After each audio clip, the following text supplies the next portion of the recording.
It's Tuesday, March the 7th. Internet free for all. Worries of repetitive strain injury. Horror as Man United fly low. Ken goes back on pledge. The Tash is coming back. Please welcome the man who always goes it alone, Mr. Iain Lee.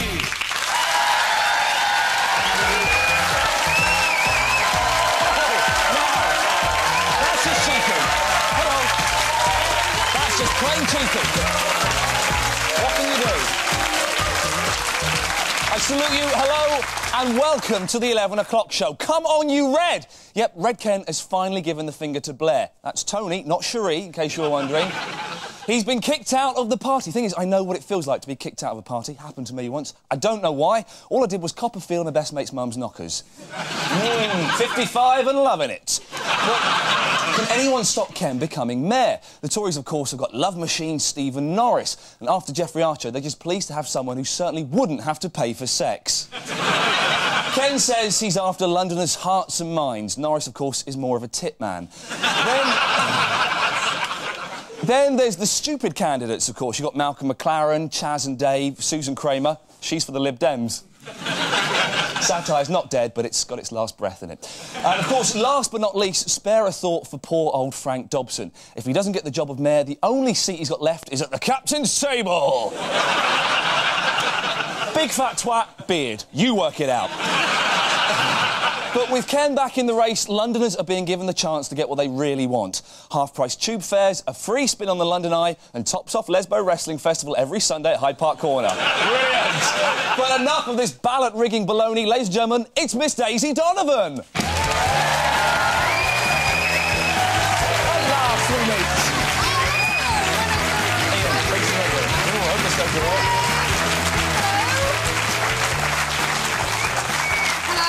Hello. I'm delighted that Salman Rushdie has got a sexy new girlfriend. Gives him another excuse to stay in more. Apparently, when they met, she asked, "Is that a gun in your pocket, or are you just pleased to see me?" And he said, "Yes, it is a gun in my pocket. My life is under threat from crazed religious maniacs." Daisy, I think you ought to tell us what's coming up on tonight's show, if you don't mind. You know what I will do? On tonight's show, Hollywood superstar Jason Priestley. I'll be finding out if the people of London give a shit about Super Tuesday. Soccer AM star Helen Chamberlain gives us the score on this week's football headlines, and Iain investigates the North-South divide. What does the North have to offer the rest of Britain, apart from rain, cold and misery? A lot, really, doesn't it? But now it's time for the headlines. Tonight's top stories. The plane carrying the Manchester United team to France plunged dramatically in mid-flight yesterday. The trouble was tracked down to David Beckham, who'd misunderstood his instruction to play out more on the wing.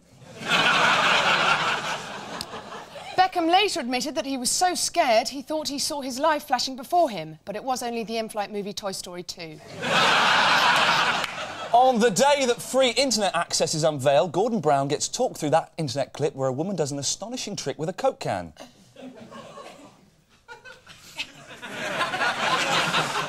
DJ James Whale has had a tumour the size of a pizza removed from his kidney. A spokesman for Bupa said he wouldn't be charged as the operation was an hour late.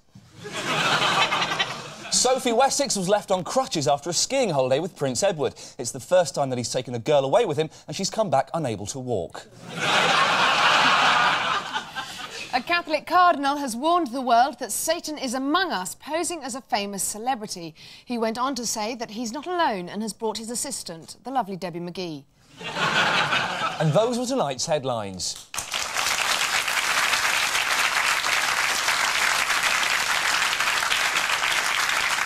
As we speak, America is in the grip of Super Tuesday, the day potential presidents discover whether they'll become the most powerful man in America or just the answer to an obscure Trivial Pursuit question. It's big fat news in Kentucky, but what do the people of Britain think? We sent heavyweight political commentator Jason Priestley to find out. It's Super Tuesday. At one time it was called Fucking Boring Tuesday, but Ronald Reagan decided that was bringing everyone down and had it renamed. By the end of the day, we'll be left with two men who, come November, will battle it out for the most powerful job in the world. But do the people of London know who's up for it? Or do they even care? I've been sent back to the Elephant and Castle to find out. What would be more important to you, Super Tuesday or Shrove Tuesday? Shrove Tuesday. I don't know what Super Tuesday is. You don't know what Super Tuesday is? No. Have you ever heard of Manic Monday? No. Are you going to keep track of what happens today on Super Tuesday? Vaguely, yes. Yeah. I read about it in the papers. I'm not an expert, but I try and keep in touch. So you know who the candidates are? Yes, I think so, yes. Right. Did you have a Manic Monday yesterday? I heard of it, yes. Yes? But I'm not sure what the results were because I've not read the paper yet, so I'll do that shortly. Very cool. So you don't care about Super Tuesday? You care about Superman? Yeah, of course I do, man. I care about, you know, him being all crippled and shit. I think that's terrible. Right. Yeah. Do you guys know who the candidates are for Super Tuesday today in America? No? Oh, one of them must be George Bush. That's very good. That's 1 point. The other bloke, but I can't remember what his name is. John McCain? Yeah. He also makes French fries and stuff that you put in the oven. McCain, you've heard of those, right? He related to them. No, I don't think so, but it was funny, wasn't it? I'll show you photographs, and you tell me if one of these guys would make a good president of America, okay? Okay. I don't know who that is. You don't know who that is? No. He's from Milwaukee. Right. Yeah, he loves, he loves to eat people. Oh, he's one of the mass murderers, is Yes, he? indeed. Yes, Oh, right, ladies and gentlemen, that's Jeffrey Dahmer right there. Oh, yeah. You think he'd make a good president? No, I don't think so. You see this guy here would make a good president? No, do you know who that is? That's Roy Orbison on acid. What do you think of him? Yeah, he looks alright. He looks all right. So there you have it. It would appear that the people of Elephant and Castle know as much, if not more, about American politics than the American public. This has been Jason Priestley for the 11 o'clock show, London. Any good looking? Any handsome? He's good looking. Handsome. He's so good looking. The price of loneliness is set to plummet with cable company NTL's offer of completely free internet access. Loners will now have more money to spend on microwave curries, serial killer books and binoculars. But with free web access expected to lure more people than ever into the Matrix, how can we be sure we're using it correctly? Here's our guide to Know-How. It's our World Wide Web do's and don'ts. Do. Use a computer camera to beam images of yourself to faraway family and friends. Don't. Forget to switch it off. Your Australian uncle won't be so happy to see you masturbating over fake news of Cat Dooley. Do. Put up a homepage with snaps from your family photo album and descriptions of your lovely pets. Don't. Expect anyone to give a flying toss. Do. Keep your computer clean with a non-static wipe. Don't. Let the congealed bodily fluids build up till it's like typing on a keyboard made of wax and lemon curd. Do. Use the web to find out more about your hobbies and interests. Don't. Use it to discover the very best way to enter a dog. Do. Use the internet for finding out more about your favourite celebrity. Don't. Use the internet for finding out their phone number, address, the best place to hide in their garden and a nearby shop that sells hammers. Do. Teach your kids about the net by letting them take part in online chats with pop stars like this. Don't. Teach your kids about the net by letting them take part in online chats with pop stars like this. And those are our do's and don'ts on the weird and wunderbar World Wide Web.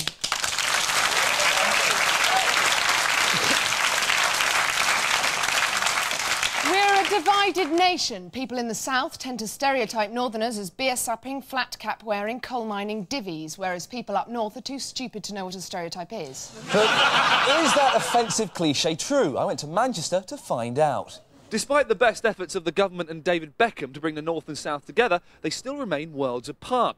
But how can we bridge this divide? I've come here to Manchester, the home of scag and petty thieving, to find out. What does the North have to offer the rest of Britain, apart from rain, coal and misery? Not a lot, really, does it? How much is a pint of milk in Manchester? Pint of milk is about 31p. Have a guess how much it is in London, in the south. I've no idea. I would say about £1. £5. £5 for a pint of milk. Would you say there's more crime in the north than in the south? No. What have you got in your bag? Well, just two hair clippers which I just bought. Have you got the receipt for those? No, I haven't, no. Did you just steal those 2 hair clippers? No. Would you say as a northerner you're more friendly than the southerner? Yeah, I'm alright. Could you lend us 10 pence, mate, to get a bus? Yeah, that's swear. Oh, nice one. You couldn't tell me where I had to get to the Arndale Centre, could you? Yeah, there. Listen, I need to go to the toilet, but I've got sore hands. Would you hold me cock for me? No. Would it help if they built a university up north? Would that be good? Hold up. No, not really. That wouldn't help. They actually, because in the south there's loads of universities. What if they built one up here? No one would go. No one would go. No. Supposing they built a road linking the north and the south, would that make things better up here? Well, there isn't one. No. You're joking. There's not a road linking the north and the south. Well, they've got railways. No. Not directly linking you. There's a bit you can go up to a certain point, then you have to get off and walk a bit, and then you can get another train. There's no direct links. No. They shouldn't build a road linking the north and the south? No. Have you ever copped off with a southern bird or bloke? Yeah.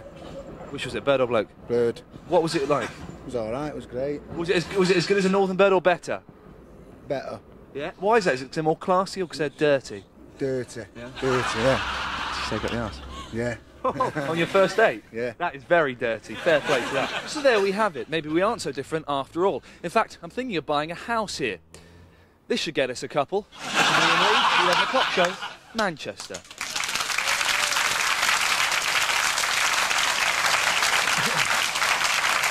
Still to come on tonight's show, Helen Chamberlain pulls no punches with her verdict on Stan Collymore. But first, we take a moment to look at some classic news stories which have tickled us in the past. Tonight, devil dogs. 1989, and the government calls for a crackdown on dangerous dogs. Grrr! But is it any wonder the mutts go mad when men do this? Leave his balls alone, my friend, or finish the job. But not here. This is a family show.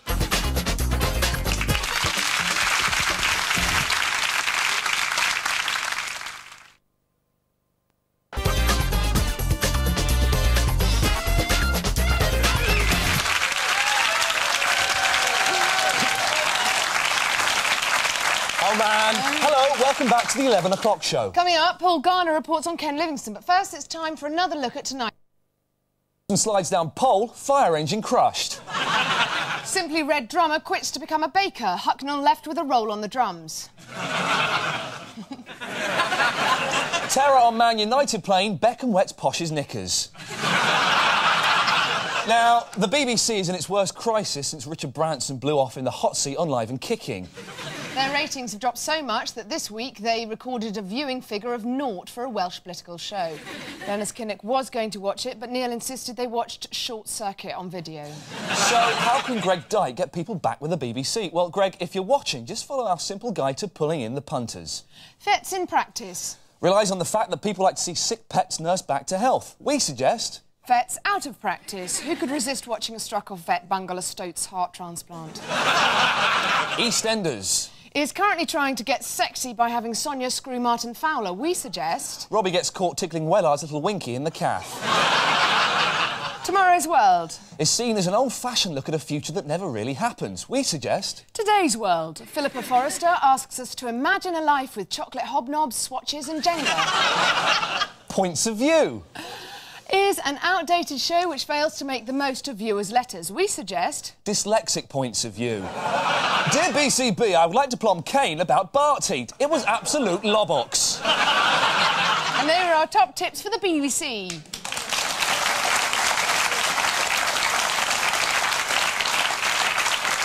Now, time to tell you about tonight's guest. She's got years of experience as a Pontins bluecoat, a DJ and a sea lion handler, none of which are any use at all in her current role as the acceptable face of TV football. Please welcome Torquay United's biggest and only fan, it's football expert Helen Chamberlain.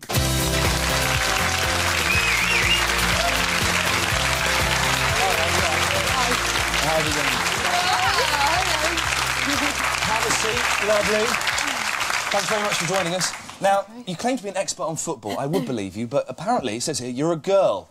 Ah. So, Gave it away. Oh, you've got knockers, brilliant. Glad you brought them. Now, we want to see if you really know your onions about football like I do. Right. How many goals did Stan the Man Collymore score this weekend? 3, a hat-trick. Fantastic. I don't watch football. I believe you, probably. Yeah, no, believe Brilliant. her. She looks like she knows her stuff. Now, is he a reformed character, do you think? I'm not sure. Time will tell, I think. I mean, scoring a hat-trick on his home debut for Leicester is pretty good. He got an awful lot of stick from the papers. He went on loan to Fulham and didn't do so well there. Apparently got on with everybody all right. The thing that got me on Stan's side was when all the newspapers started saying he's depressed. He earns 25 grand a week, he's got a big fat house and a big fat car. How can he be depressed? But depression is a state of mind and not bank balance. So in that case, I got behind Stan and went, yes, get in there, son, and he's got a hat-trick now, so I'm very pleased for him. Now, you're blonde, you're female, tell me if I'm stating the obvious, and you work on the telly, would you ever consider going out with Stan? I've never met him. I've never met him, so no. How does he pull women, though, when he's a fucking nutter? OK. I'm going to regret saying that, I think, one day. He's a fucking nutter with pots of cash. David Beckham threw a £12,000 party for baby Brooklyn at the weekend. Yeah. Do you think footballers get paid too much? I think they do get paid a little bit too much. I know they've not got that amount of time to make their money, but for God's sake, you'd only have to work for 10 weeks and you could retire, couldn't you? And all the spin-offs, the boot deals and everything else. It really is a bit too much. And for God's sake, the kid was 1! I know. He's 21. That's my worry. He's 21. But should we really care this much about the Beckhams? Not really. I don't really care what he wears on his head or his arse, you know. But it's every day, isn't it? You've got Jamie and Louise, you see, haven't you? Oh, yeah. Oh, Louise the singer, I forgot about her, That's right. I forgot all about her. I thought she disappeared off the face of the earth. Never mind. You see, so they're a pop star and husband, but they kind of go down a different, quieter road. So you can say... There's an obvious joke that I won't do, but we're saying that Louise doesn't take it up the arse. OK, brilliant. Brilliant. Okay. Now, you've proved you're a real female football expert, but can you tell us if the following geezer birds are genuine fans or not? Are they onside or offside, OK? Original ladette, Zoe Ball. It's a shame she's a Man United fan. I know Zoe a little bit, and she's very nice, but I think she'd probably get a bit more respect if she was a Barnet fan. Do you know what I'm saying? Not really, no. What about Boddington's Babe Mel Sykes? Now, the snogging of 3 Sunderland players and then grassing them up was great. That was very, very funny. I like that. She's in. Hats off to that. Cool. Yeah. And, of course, a girl who loves a good kick around, Ulrika Johnson. Can she or can she not neck a pint in about 4 seconds flat? A pint of what? Supposed to. Beer. She can do the what's that? No. It's getting What's better. that thing with the thing on the end? That's the 9 yard. Yeah, the yard. She can do the yard of ale in some ludicrous seconds. So also she's in. Now, should you ever decide to leave Soccer AM, we think we've got the perfect replacement. Like you, she's a bit of a looker. She's loved by young and old and has a tattoo of her favourite organisation in a concealed place. Right. Have a look at this. It's the Queen, Mum. Ladies and gentlemen, Helen Chamberlain.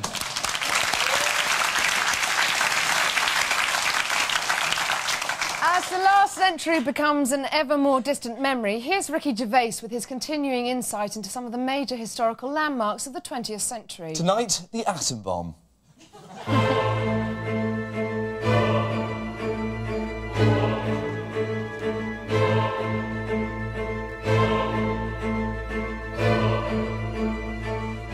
In 1905, Albert Einstein published a paper in which he stated that light could be imagined to consist of discrete bundles of radiation and described a photoelectric effect by which certain metals will emit electrons when illuminated by light of a given frequency. What sort of a person thinks like that? I mean, he should have it out more. Same as that Stephen Hawking. That's what turned him mental. Too much thinking. The universe is expanding. Yeah, of course it is, Stephen. Watch a bit of telly or something. Robot Wars is on. You like that, don't you? Anyway, using all this theory, to be fair, they did actually build a bomb and they dropped it on Japan and won the war. Well done.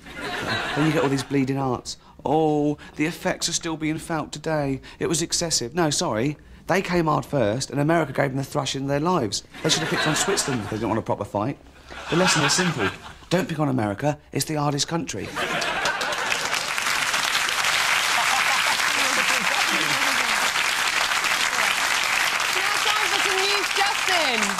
Scientists are close to developing a new drug which reverses the ageing process. They said the recent work on a guinea pig had been hugely successful, but unfortunately he had to return to Chile. Experts agree that Pinochet has finally proved that he is senile. They pointed to the fact that on his arrival home he completely forgot to look frail. A man who flew to America to marry a woman he met on the internet discovered she was, in fact, a 20-stone, 65-year-old with a dead body in the freezer. His suspicions were first aroused when she told him to lie back and think of Iceland. The NHS has been criticised for starting a project to supply free condoms to gay men by hiding them in countryside bird boxes. Campaigners argue that the last place gay men will be looking is inside a bird's box. Following the incident where Brandon Block pushed Ronnie Wood at the Brit Awards, music experts have said that it was a rare example of a fan hitting the shit. At a lavish party to celebrate Brooklyn Beckham's first year, 150 friends and family all sang happy birthday to you, apart from Posh, who was obviously miming. And that was the news just in.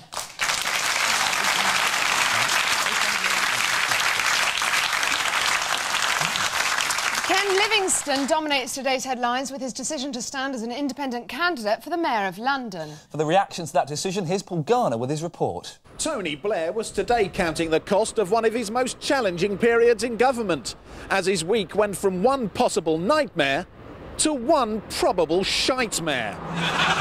Fears of a return of the GLC, or gobshite lying commies, became a real possibility when Ken Livingstone announced his decision to defy the party and challenge Frank Nobson in the race for London Mayor. With Livingstone drawing grassroots Labour support and with the backing of a host of celebrities, Red Ken now finds himself sitting on one side of a massive fat crack that's appeared in the Labour Party. But what do the ordinary people of London think about the latest twists and turns in the race for mayor? Do you have children yourself? No. What if you did? They went to school and somebody was teaching them to be a lesbian. Well, no one's teaching them to be a lesbian. They're just making aware of other alternatives to heterosexuality. There's nothing wrong with that. There isn't? No. Stephen Norris would be my choice. Yeah. Because he's polled 65% of London's population? What? Stephen Norris is polled 65%. At least that, from what I've heard. I'm very happy to hear it. I mean, I haven't heard anything about Stephen Norris so far. All I've heard is Livingstone and Blair and Dobson. And if Norris has had a big poll, good for him. Yeah, and good for everyone else involved. Certainly. Although this rift is a disaster for Labour, Conservative candidate Stephen Norris was delighted with the infighting, claiming, "This is proof there is a God, and he must be a Tory." If that's the case, then God must be watching over the race for mayor with a big smile on his face, a whore's bra wrapped round his neck, and a satsuma shoved up his arse. This is Paul Garner, the 11 o'clock show at Millbank. And for more on that story, we go over live to Paul Garner in Millbank. Paul, what's happening at Labour Party HQ? Well, Iain, Labour's PR machine is preparing a damage limitation programme as it faces one of the most alarming splits Downing Street has seen since Tony Blair polled his missus with a Trumpy condom. They're also considering just how much money to spend on Frank Dobson's campaign, if, as opinion polls say, he seems unlikely to win. One Labour insider told me it could be the biggest waste of party money since Brooklyn Beckham's birthday. Thanks very much, Paul. Thanks, Iain. That's all from tonight's show. But finally, there was evidence that Tony Blair is making the most of free internet access to send important messages.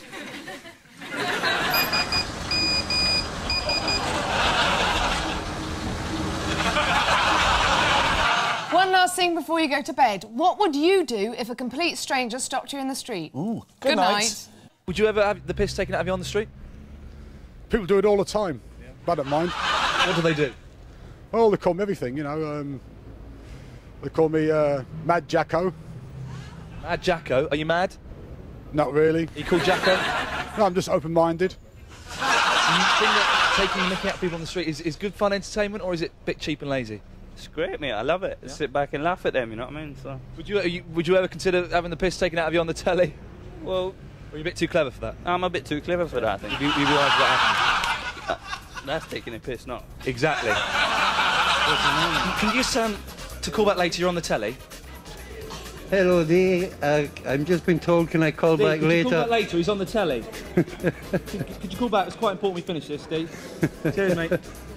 Dear, oh dear. Lovely. OK, brilliant. That's it. I think we finished. Thanks a lot for your time.